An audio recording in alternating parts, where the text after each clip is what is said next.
Hello, I'm Dr. Scott Wadier. And I'm Tommy Welling, and you're listening to the Fasting for Life podcast. This podcast is about using fasting as a tool to regain your health, achieve ultimate wellness, and live the life you truly deserve. Each episode is a short conversation on a single topic with immediate actionable steps. We cover everything from fat loss and health and wellness to the science of lifestyle design. We started Fasting for Life because of how fasting has transformed our lives, and we hope to share the tools that we have learned along the way.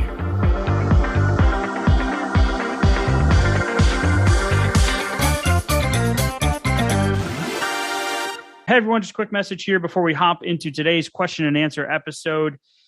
Tomorrow is day one of the 7-day fasting ramp up challenge, January 12th. It is the launch of the challenges for the 2022 calendar year. We are super excited. Dare I say it is going to be the best challenge yet. Today's episode focuses on some of the questions that we get in between the challenges and during the challenges that could really shed some light on getting you the answers that you need in real time. So Tommy, as reflecting back on 2021 and the amazing results of, average of 8 pounds lost and breakthroughs and plateaus demolished and maintenance reached, the focus on the Q&A sessions during the 7 days is really what we feel moves the needle. Yeah, it's been incredible because, it doesn't really matter where you're coming to fasting or like where you are in your fasting journey. If you're a beginner or you're more advanced, there's going to be questions all along the way. And those questions, they change throughout your journey. So being able to get answers to those, especially as you're going through something that's pushing you to new heights. Like maybe it's now your new longest fast, or maybe you just push through a long-term weight loss plateau, or maybe now you understand what you're dealing with every time you go to actually break your fast. And maybe there's some emotional connections that keep coming up, some patterns, right? But understanding what those look like in real time, especially while we're going through the science and the psychology of it, again, in real time every single day, that can be the difference between, kind of stagnating or plateauing versus breaking through that and getting to the next step. And that's what the challenge is all about. Absolutely. And focusing on those Q&As every single day, you get the replays, you get the videos, you get the audios, you can take them with you on your walks. We are there with you every step of the way. It is a vow that we think we've kept our promise to, which is we answer every single question during those 7 days and give you the support that you need. So the action step for today's intro to today's question and answer episode is go get signed up for the challenge. It starts tomorrow. Don't miss out.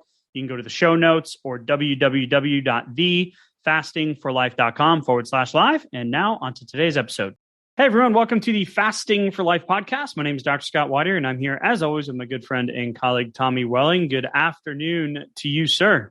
Hey, Scott. How are you? Doing fantastic, my friend. Today, we're going to do a listener Q&A. I'm not sure if it's the holidays or the most recent challenge or what is happening, but man, the contact us is the info at questions, the messages on Facebook.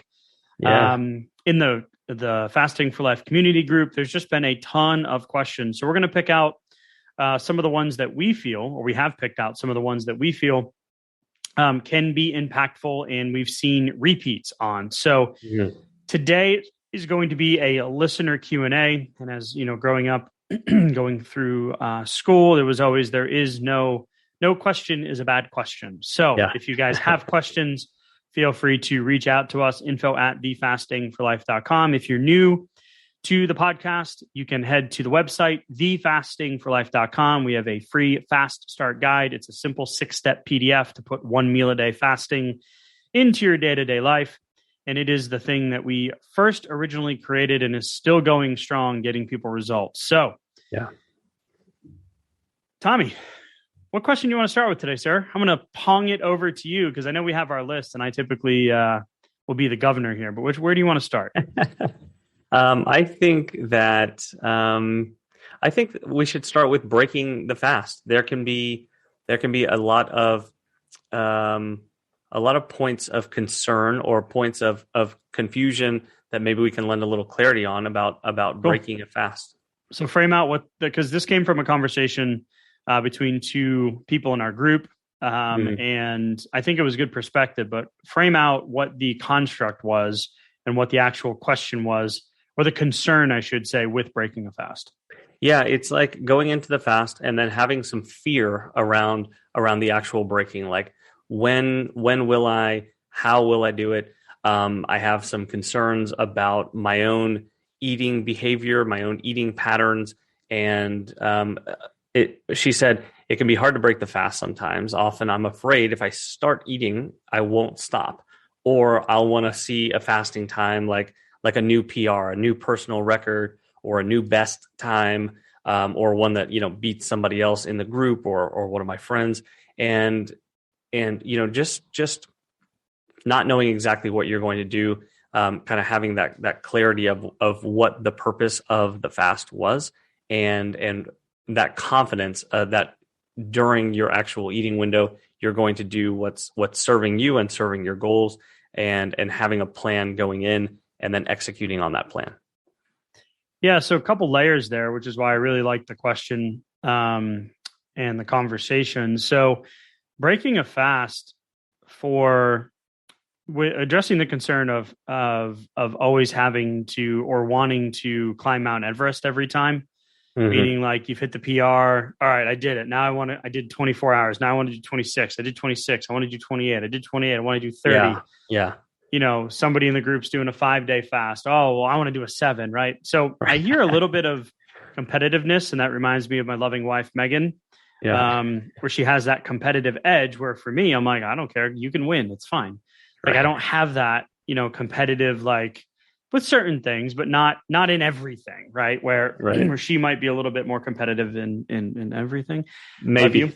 Maybe. This is just, I don't know who said it. It wasn't me. But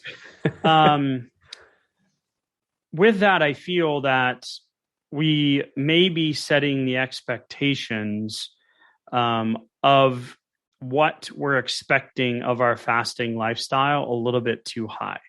So the idea with fasting is not to create this restrictive kind of competitive environment where it's like, oh, I gotta break it next time. It's really being strategic with using different varying fasting windows or fast cycling to use time 72 hours and less, because we get the protective metabolism protection there. We get our protection of our resting metabolic rate. We're going to talk about that in a minute from another question that came in from a listener. But it always goes back to me is there's conviction and clarity. So going back to what is my plan for the week, and is this plan moving me closer or farther away from my goal? So it sounds like to me, if you're always wanting to just push it the next time, really making sure that you have a plan that you can commit to ahead of time and removing that decision to have an open-ended fast.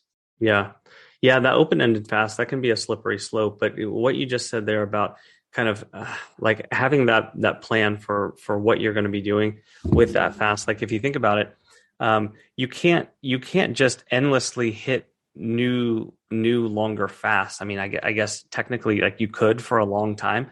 But would you really want to? Is it serving you and your psychology and your physiology and your goals the best, or could it be potentially setting yourself up for losses, like for misstarts and for failure or failed timer hits that add up over time, where you say, okay, I really want to hit a new PR this time. And my longest fast before was a 36-hour fast. I really want to do something beyond that. And then, so if you keep pushing it and you're not hitting the end goal that you set out for yourself, that's a mark against you. Right. And those things, we remember those things, they start to wire together. And then if we're consistently not hitting the goal that we actually set out for, then we get into a bad pattern, and that's going to lead to, negative results, not getting farther towards our goals. Yeah. The one other layered thing here too, is where it was the concern about, if I start eating, I'm not sure I'm going to be able to stop.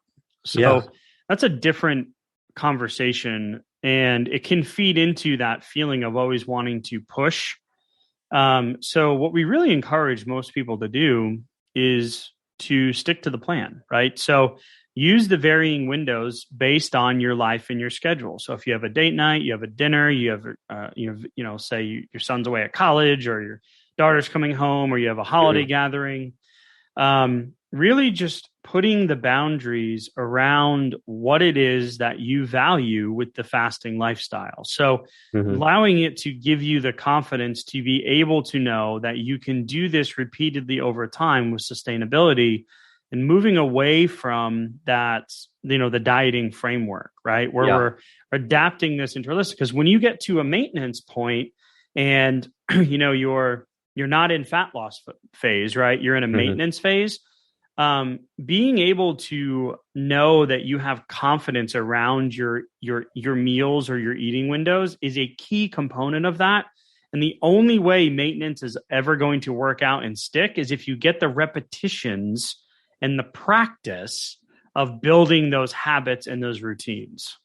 Yeah, good point. And when she says there, I'm afraid if I start eating, I won't stop, that reminds me of my own former habits with like a revolving pantry door, because if it feels like a slippery slope whenever you go to break your fast, then there might be some things that you need to put some other control points on. Like for me, that meant not buying certain snacks at the grocery store, just like not keeping them in the house. Or if I'm sitting down for a meal, like sitting down for a meal rather than an eating window. Like, so if you find yourself going down slippery slope every time you break your fast, consider it a meal rather than an eating window. Even like one meal a day. One meal a day. Okay. Emphasis on meal there rather than even like we've heard it like a 30-minute eating window or a 60-minute eating window, or maybe even like a 90 or a 2-hour eating window, but treating it like a meal rather than a window, because a window can bring about a lot of behaviors that don't serve us. Those are like old behaviors that went along with gaining weight, not with gaining control, right? Right. And the intentionality behind that meal too. Make sure that you are putting things in that you enjoy, and making sure that you're eating to satiation. Make sure you have good sources of protein, nutrients, dense foods, etc. Is really part of that equation as well. It's not a simple one size fits all answer for a lot of people, but it's something that you need to get those repetitions in to build that long term. So great conversation, great question there. I want to move into a straightforward question, which is, why do I sometimes get cramps in my feet and hands? And is this related to intermittent fasting? So my first question would be, did you get cramps prior to fasting, right? If you've been fasting for years, or is this something new? And if it is something new, a couple of considerations. If you've extended your fasting windows, maybe the weather has changed and you're indoors with heat more and you're getting a little bit more dehydrated.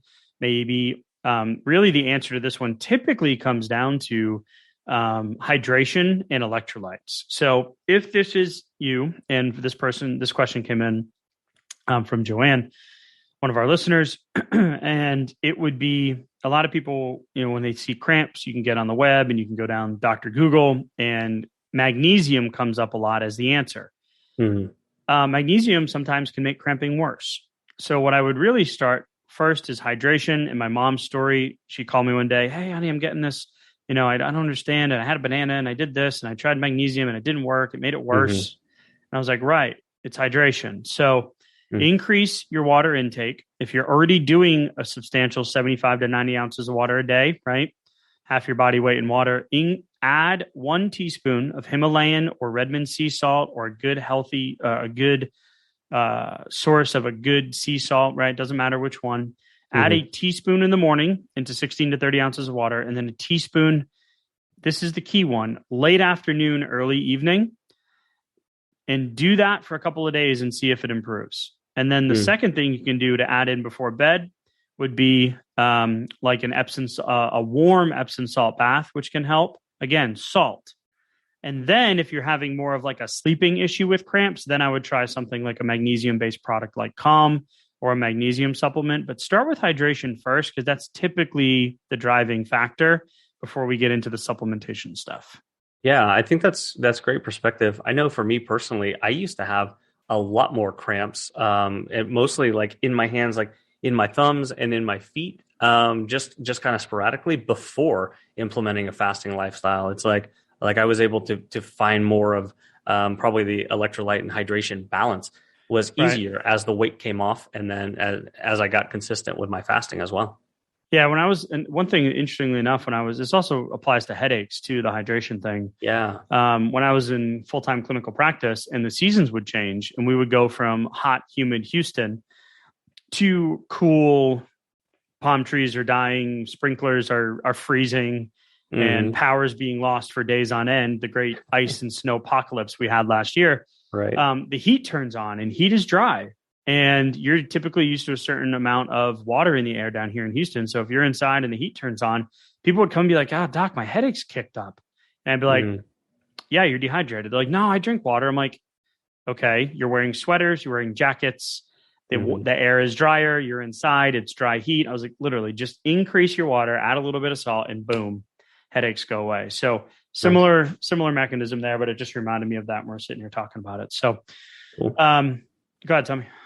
Oh yeah, no, I was. I'm looking at the next question here, and I think this is going to be a good one because there's a few different layers in here, and I know a lot of us come to fasting with some concerns, like is fasting actually different from like a low calorie diet or from something else that I've tried in the past? So we got a question here, and it's how is intermittent fasting different than a reduced calorie diet, and do we need to consume X number of calories to keep our metabolism going? And, maybe my spouse is concerned about those calories too, because this is like new ground, and my spouse, doesn't want me to do anything that's bad for me. Right. Yeah. The starvation mode, maybe it doesn't seem like you're eating enough to survive. Right. So there's three things here. One is the CECO, the calorie in, calorie out versus the carb insulin model of obesity, or the insulin model of obesity. And then you've got the old construct, right? Of like, should I be tracking my calories and macros here? Am I crashing my metabolism? And then the marriage merge, which is something that we talk about often, where you may not have the spouse, partner, friend, family member might be being like, are you sure this is okay for you? Like, I'm a little worried that you might not be eating enough. So I want to start with the calorie in, calorie out question. And the two main models of weight gain or weight management or fat loss, or however you want to word it. The calorie in, calorie out model, comparing it to the carb insulin model of obesity, is not, they can't be separated. They are related. And when we're looking at the question of, how is intermittent fasting different than just being on a caloric restriction? It all comes down to, because fasting inherently is a caloric restriction, right? But the difference is, if we could visually imagine a blank piece of white paper and you draw two lines, like half a square, right? And on that bottom line across the bottom, you're going to put time. And on that, the line going vertically up the side of the paper, you're going to put insulin. And just envision it if you took a marker and you drew this wavy line. So every time you ate, the line would go up and then it would slowly start to come down. And then you'd have a snack and it would go up and then come down, start to come down. And then you'd eat lunch and it would go up, so on and so forth. So you would have 6 to 8 of those spikes, a day. And all of that time that is under that line that you drew, right? All of that time across the bottom of that page, imagine coloring it in, right? Like with a dark marker. Right. That is all time while your body is in a fed state and you're not tapping into the switch that controls fat burning, which is insulin. It's the hormone that controls fat storage versus fat burning. If you envision that same scenario, except with a 1 meal a day, or let's say a 2-hour eating window, or let's say you have some appetizers, a meal, and a glass of wine. So you're at a dinner event for 2 hours, right? Yeah. You have very tiny little spikes or blips throughout the day, right? Where insulin is low and it stays low. Sometimes it'll actually go down, and then you eat, it goes up, and there's one spike then, or one area underneath that curve that you would shade in. That area under that curve is much less than the first example. So the time that your body is in a fed state is much less. And that is the main difference. We are not just using the calories, and we could have the same amount of calories consumed across the entire day, or just in that 1 to 2 hour window. I'm not saying to recommend to do that. We'll talk about that number in a second, which is the second question. But that's the difference, is we are allowing our body to tap into those stored energy and calories, which taps into the third question, which is, what about my husband's concern? Well, if you've got 20 pounds to lose, you have 70,000 stored calories of energy on your body. So it'd be like, hubby, I'm good. Like when I told my wife in the beginning, like, you're not going to eat today? No, I'm good. Look at me. I got 40 pounds of visceral fat around my midsection. Right. I got plenty of stuff, right? Winter isn't coming. I'm good. So I want to land the plane on the first one first, Tommy. The difference of why fasting is different, because it protects your resting metabolic rate. It increases your noradrenaline, and it keeps that time under the curve where insulin is high, low. Yeah, we are really doing something different. Like you said, even if you take in the same number of calories, but it's in that time restricted manner, and you get the huge benefit of keeping the insulin levels low and getting less time underneath that curve. And that's where the reversal process, the healing process takes place, right? Like that's when I get to start undoing all of those times when I had those meals that had a few extra calories each time I did it, and they were a little bit more processed carbohydrates. It was a little bit more, I saw the scale just ticking up slowly over time. Well, something was happening to do that. Like my body was overall, I was spending more time in fat storage mode. So if I want to undo that and basically act like I have a time machine and I can go back in time, then this is how we do it. We control the insulin now by making these choices. And that is huge in terms of the reversal process. So especially so if we're looking at the insulin model of obesity versus the calorie in, calorie out model, that's like, we're talking about the resistance portion, right? The 20 pounds that you just can't lose, or the same 20 you've been losing, or now it used to be 20, now it's 30, now it's 40, et cetera. Yep, that was me. So yeah, same here. So you are tapping into the reversal, which I love, is that you're getting your numbers to a point. We just had an example pop up in one of our groups where a woman was like, I did it. I've never seen my numbers in the 70s before. And she was having pre-diabetic numbers, and she got there by being consistent and sticking with allowing the hormones of insulin and the hunger hormones, leptin and ghrelin, and all that stuff help to balance out over time and remove that time under the curve where your body was in fat storage mode. So you know what the best part of that was when she shared that with us was the fact that she wasn't at her lowest overall weight. Yes. But her blood sugar, insulin, and ketone numbers were at a much better point than the last time. Yes, they were at a healthier point than the last time that she had been at a lower weight than that. And that part blew my mind. That was awesome. Yep, it was incredible when she shared that. I had just forgotten about that. Great point. That leads into the second question. The second part of this question: do we need to consume an X amount of calories to keep our metabolism going? So fasting has that incredible ability to, some of the research has showed that it actually will boost your metabolism by 14%. Within the 72 to 84 hour mark, right? So we don't recommend a lot of 72 hour fast back to back to back, right? We want this to be a lifestyle. So we're talking about 18 all the way up to 48s, sometimes 50s, depending on if you're trying to break through a plateau, and then making sure that we're filling our eating window with nutrient dense, healthy foods, giving our body the opportunity to balance over time, right? So to keep it really simple, if you are worried about it, you can simply track the calories and shoot for that 40 to 60% mark of what your BMR is on a daily basis. And that will be more than enough to make sure that you are getting that protective mechanism by noradrenaline going up and giving your resting metabolic rate the stimulation it needs to continue. And that varying of the windows allows your body also to balance. So 40 to 60%. If you want to track to make yourself feel better about it and make sure that you're on track. And if you're ever feeling like tired or just the cravings have kicked up, increase your protein and your fat intake for a few days, increase your window a little bit. And that should really help you kind of push through. Yeah. If you're feeling like that and you took a couple of days, just to like you said, like open up your window and maybe just, switch back to 16.8 or to 18.6 for a couple of days and then jump back in, like no issue with doing that at all.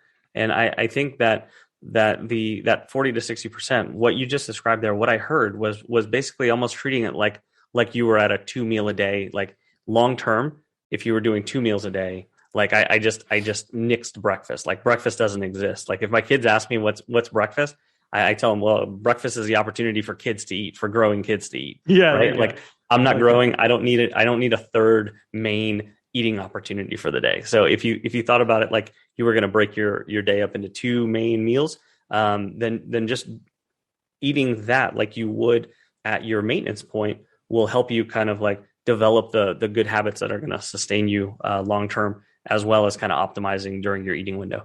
Yeah, it was really cool that I love that we picked this group of questions because there's so much overlap. Because we just talked about, the fear of I never know if I'm going to break my fast, or am I going to be able to stop once I open my eating window? Well, we've given you tips on that too, but like there's that part of beginning with the end in mind. What does the end look like? When you lose the weight, what does that look like? People don't tend to think about that, or if they're so far from it, it's overwhelming and then they don't start. So yes. I love that there's overlap in here. For a lot of these questions that have come in, and they're grouped together, intentionally as well. The last part of this question, this 3-parter, the question about, am I making sure that I'm keeping my metabolism going and not entering air quotes starvation mode? The last question, was inspired. That question was inspired by the husband's concern or the spouse's concern, because it goes both ways. In this situation, it is a woman who asked the question, am I eating? He doesn't think I'm eating enough. Well, and he's worried, and that's completely justifiable. So my perspective on this would be, okay, have you been getting results? If you've been getting results, focusing on your end goal and communicating that, saying, I want to lose this 20 pounds because I want to be healthier for my grandkids. I want to be able to spend more time with you and feel better and sleep better. And if you're getting results, simply sharing that you have confidence that this is a long-term sustainable plan for you should be enough to what we call kind of get that marriage merge to come in. And it's tough when that person is not doing what you're doing, and they're not doing it. And maybe they are, but they're not doing it for the same reasons. Right. So just being encouraging that if you do what we just talked about, then you are okay, and just relaying that information. Well. For my own household, when I got started, my wife was concerned for sure. She was like, well, that sounds extreme. It sounds like it might be dangerous. Are you sure? Like, no, I don't even think she asked me if I was sure whenever I first started. It was more like, why would you do that? That doesn't sound good. And it was like, well, okay, I've been trying all these other things for so long. Let's do this. I just want a little bit of support. Don't be too concerned. If I don't feel well, then I'll eat something. Okay. But I've been eating a lot of things for a long time. So let me do something a little bit different and see how this goes. And so then just over the first few days of like, okay, well, let me just check in with you. Let me tell you how I'm feeling and how I was feeling last week. So I'm kind of contrasting now within the beginning of this fasting thing, how I'm feeling versus whenever I was doing things the old way. And then it didn't take long to go like, well, obviously you're making some choices that your body seems to be responding to better. You feel better. And then that starts to give some reassurance to your spouse. And it didn't take long before she said, okay, well, maybe I should do a little bit of this too, and kind of start dipping your toes in the water. And then you have a really cool process of like support, encouragement, feedback, like built into, your marriage or your home life. It's a really cool thing to start to get that marriage merge. Yeah, it is. And I mean, man, you guys, from when we first met, you look a little different. Yeah. Right. Yeah. The key word is little. So, thank you. Yeah. And that's pot calling the kettle. I'm there. Sure. So, last question as we wrap up today's Q&A came in, and I love this because this is a question we get often. And for you, more emotional folk out there that don't really like data or tracking or numbers, you may not like this portion, but there is some power in potentially needing this tool at some point. So we had talked about this, and then a follow-up question would be, well, if I'm getting results, do I need to use this, or like a Keto Mojo or a blood sugar ketone tracker? And the answer is no, you don't. You absolutely don't have to. So the question is, when in the fasting process should I use the Keto Mojo? I'm not familiar with measuring ketones, blood sugar, etc. So, okay, if you have a desire to have more information and learn more, then the Keto Mojo might be right for you. If you're getting results and you don't want to use it or think you don't really need it, and the answer is you're right, you don't. Yep, you can continue doing exactly what you're doing and not having to worry about it. Yeah, we've even seen some people who were on the right track and then, got it just kind of out of curiosity and then started getting some question marks, some uncertainty points, because there's some unpredictability in what your blood sugar is doing, like minute to minute, what your ketones are doing. Each 20-hour fast is not going to look the same on your Keto Mojo. It's going to depend on your level of insulin resistance, what you ate at your last meal, how hydrated are you, have you exercised today, what time of day is it? The list goes on for the variables. So understanding that if you are going to go down that path, which it's a really cool one, but I don't feel like I was ready for a while for like a level of like, what's going on in, within my body, for more data that I could kind of start reconciling and correlating over time with what I was doing. It did get to a point where it was helpful, but I had to be very consistent with it in order to start correlating that for myself. So just being aware that there can be more uncertainty points, and it can be helpful to avoid those and to kind of insulate yourself from them, especially if you're early on in the process. Two things there, right? Like, I love that is you have to stay consistent with it. If you're just going to pick it up and just test willy-nilly, it's going to create more confusion. Yeah. So staying consistent, testing every morning is going to give you a good baseline of what your body's doing overnight, what your fasting blood sugar should be in the morning. It'll give you an idea of where you're on the blood sugar disease scale of healthy, prediabetes, diabetes, et cetera. Yeah. And then the time that really was powerful for me, Tommy, and you had brought this up and I had forgotten about it, was that between like 12 to 2 or 1 to 3 time, especially on the days that I was doing some longer fast, that really gave me some insight into what was happening and why I felt the way I did on certain days and better on others and whatnot. So early just afternoon. Early afternoon. Right? Yeah. Okay. So staying consistent with those 2 times for a few weeks, if you are testing or if you haven't really found any traction with it, is a good place to start. And then the second thing that I thought of when you were explaining that was, if you are already doing blood sugar testing, then getting a Keto Mojo that has the ketones portion of it or the GKI portion of it could be a reasonable, like, I don't say upgrade, but a reasonable level up. Because you're already used to doing the blood sugar testing, but now you're just going to get blood sugar plus ketones. And then there's an equation that spits out a really cool metric that gives you some insight into what your body's doing physiologically in terms of disease reversal and energy production. Yeah. So again, if you're listening to this going, wah, wah, wah, wah, wah, wah, wah, right. like the Muppets or the Peanuts, right? Charlie Brown, right? Like, don't worry about it. You don't need to. Just keep doing what you're doing. But knowing that if you do get stuck or you do want some more data, you are more analytical for all the engineers out there. You can absolutely, use this as a tool. Yeah, let me say one thing emphatically, which is that this is going to be good. You don't need sky-high ketones in order to be in fat burning mode, okay? So if you are going to start measuring this stuff, you don't need to just yearn for the next level of ketones to feel like you're in, a solid state of ketosis and to feel like what you're doing is working. So Keto Mojo has a lot of cool infographics and explainer videos and tutorials and things like that. And so, just starting to tap into the process of just the very beginning entry level nutritional ketosis, especially if you have a high level of insulin resistance or you have a lot of weight to lose, you're on the right track. And that's how it's going to start. And usually those keto numbers will start to slowly rise over time as the weight comes off and the insulin resistance comes down.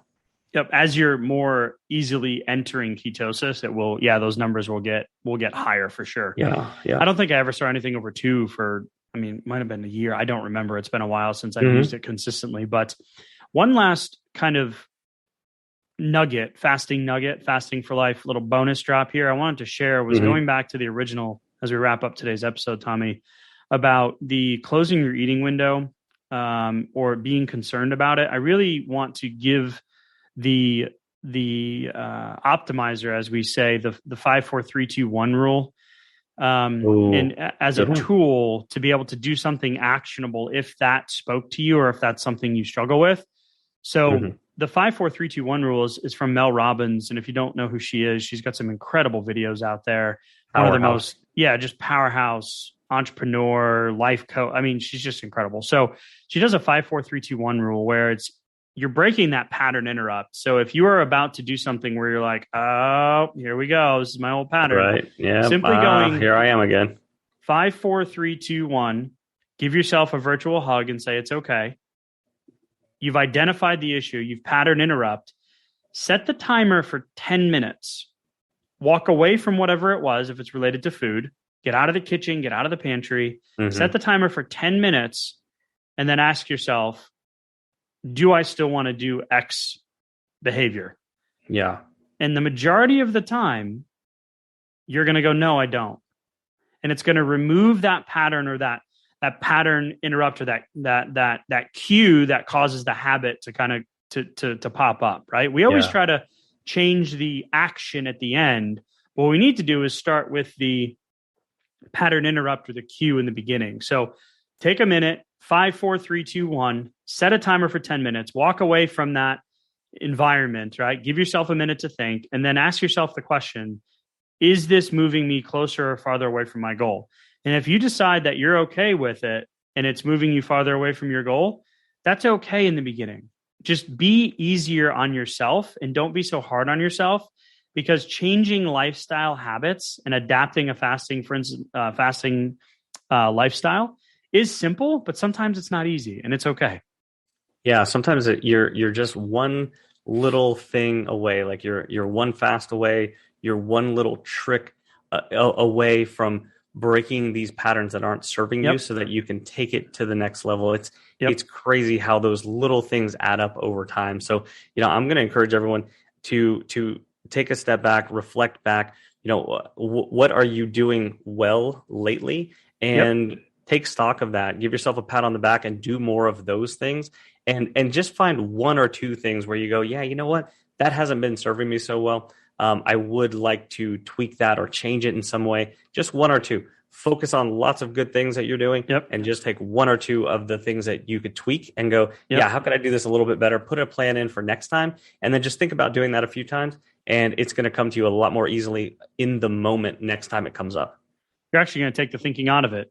Which is extremely important when it comes to emotional connections to food and our habits. So, good point. With that, Tommy, I want to encourage everybody, if you're new to the Fasting for Life podcast, thank you for joining us. You can head over to the website, find out more about who we are and what we do. You can download the Fast Start Guide. It's a free Fast Start PDF where you can put 1 meal a day fasting into your day-to-day life. We've got the insulin assessment up there, and we've got the challenge coming up on January 12th. We're planning out the end of this year, Tommy, as we wrap up. Got some big things coming in 2022. And just so thankful for each and every one of you that's been listening. So as we typically say, Tommy, thank you so much for the conversation, and we'll talk soon. Thank you. Bye. So you've heard today's episode, and you may be wondering, where do I start? Head on over to thefastingforlife.com and sign up for our newsletter, where you'll receive fasting tips and strategies to maximize results and fit fasting into your day-to-day life. While you're there, download your free Fast Start Guide to get started today. Don't forget to subscribe on iTunes, Spotify, or wherever you get your podcasts. Make sure to leave us a 5-star review, and we'll be back next week with another episode of Fasting for Life.